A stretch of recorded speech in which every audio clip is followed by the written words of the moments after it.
அனைத்து சகோதர சகோதரிகளுக்கும் எனது அமுத தமிழ் வணக்கம். அப்துல் கலாம் அவரோட வாழ்க்கையில் நடந்தது. டிசம்பர் 1, 2005 வேலூரில் பள்ளி கல்லூரி மாணவர்களிடம் உரையாடினார் முன்னாள் குடியரசுத் தலைவர் அப்துல் கலாம். அப்போது தீவிரவாதத்தை எப்படி ஒழிப்பது என்று கேட்டார் மாணவர் ஒருவர். நம் நாட்டில் 20 கோடி இளைஞர்கள் உள்ளனர்.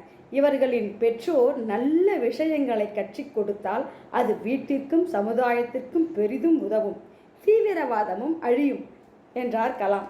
மேலும் மற்றொரு நிகழ்வில், ஊழல் வீட்டிலிருந்து தான் ஆரம்பிக்கிறது. நம் நாட்டில் சுமார் 20 கோடி வீடுகளில் 8 கோடி வீடுகள் லஞ்சத்தில் ஈடுபட்டிருக்கும் என்று வைத்துக்கொண்டால் அதை ஒழிக்க இளைஞர்களால் மட்டுமே முடியும். ஊழல் மூலம் கிடைக்கும் பணத்தில் எங்களுக்கு எந்தவித வசதியும் வேண்டாம் என்று குழந்தைகளும் இளைஞர்களும் முடிவெடுத்தால் பெற்றோர்களை மாற்ற முடியும் என்றார்.